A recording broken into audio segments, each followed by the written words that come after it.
organized mob.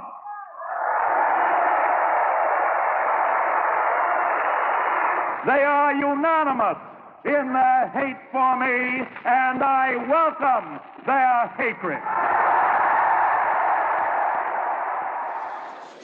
His vitriolic attacks worked.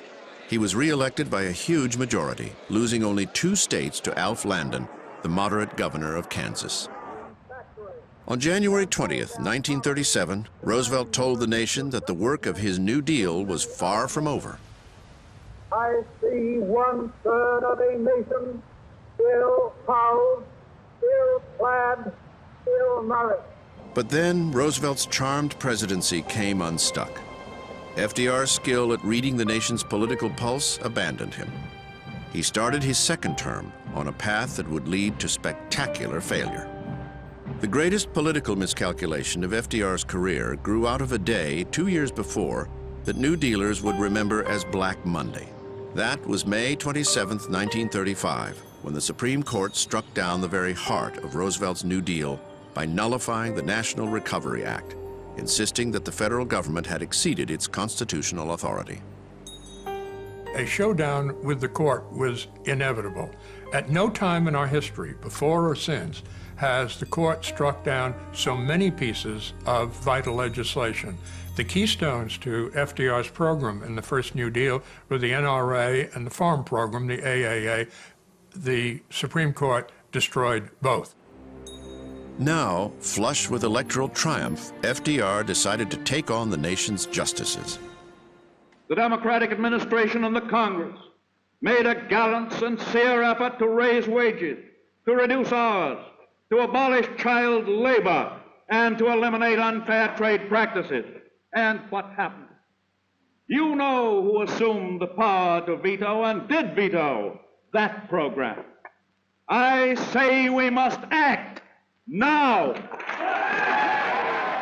FDR's legislative remedy was to propose a bill that would add a jurist for every member of the court who had reached the age of 70. He claimed he only wanted to cut down their workload. It fooled no one. For months, he traveled the country, squandering the political capital won in the 1936 election. And with each passing day, the inevitability of defeat seemed apparent to everyone except Franklin Roosevelt. He touched a nerve in public opinion and in the Congress that was quite raw. And the backlash against his proposal to change the number of justices on the Supreme Court was extreme. Even some Democrats were critical. Representative John O'Connor insisted Roosevelt had to be stopped. Reorganization bill aroused people of this country as they have seldom been stirred up before. They saw in that bill the threat of a dictatorship. That is why the House of Representatives defeated that bill. People of our country want no part of a dictator. Final rejection came in July 1937, when the president failed to get the Senate to vote on the proposal. The court-packing episode was a stinging political reversal. A reversal compounded by the results of the 1938 midterm elections, which saw huge gains for the Republican Party. Together, they marked the end of congressional willingness to expand the reach of the New Deal. It was a terrific blow to Roosevelt's ego and to his self-confidence.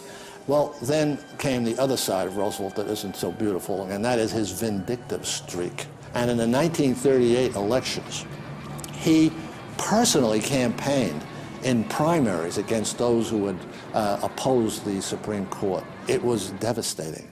He got beaten every time. I think he only, if I recall correctly, he only won one election in the 10 or 12 people that he tried to defeat.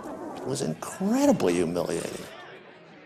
Compounding the president's problems in 1938 was the emergence of a demand that he use his office to press for federal legislation outlawing the most extreme manifestation of racial bigotry.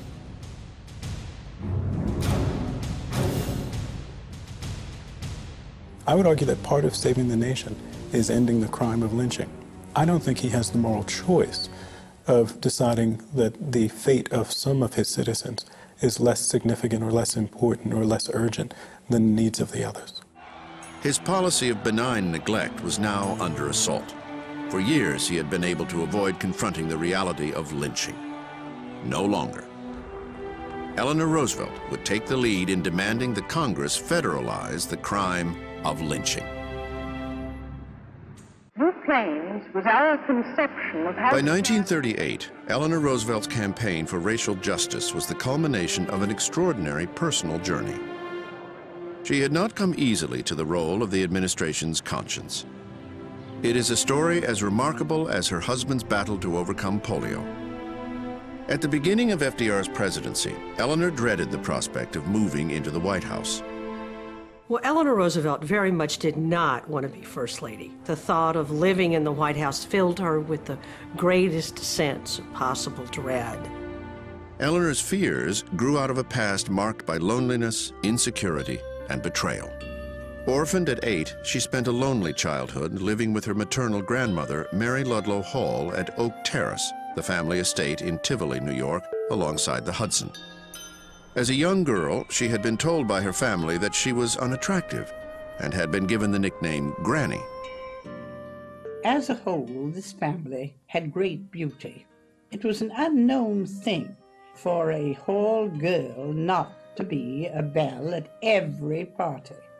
One of the aunts was to say to me, "'Tis an extraordinary thing. You are the ugly duckling of the family." She had Griselda moods, which I think were serious bouts with depression. And they didn't last long. She snapped out of it, but I think that was genuine and recurring bouts with depression. But in her late teens, she turned the hurt into a passion for good deeds. In 1903, she volunteered at New York's Rivington Street Settlement House, helping East European refugees. She brought her distant cousin Franklin along to expose him to this alien world 100 miles from the security of Hyde Park. I think she did it because she was overwhelmed with what she saw and wanted to share it with him.